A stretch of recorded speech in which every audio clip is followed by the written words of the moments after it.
Hello friends, నేను ఇప్పుడే Vijayawada start అయినా మా ఫ్రెండ్ బైక్ ద్వారా. ఇక చూడండి,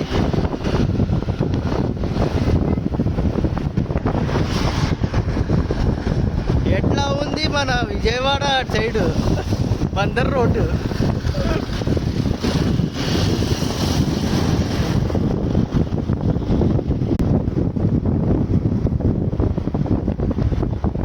చూడండి ఎట్లా ఉన్నాయో.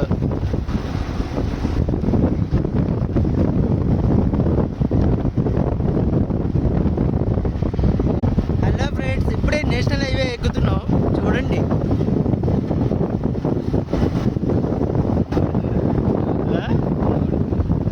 మా ఫ్రెండ్ చూసారా ఎట్లా తోలుతున్నాడు.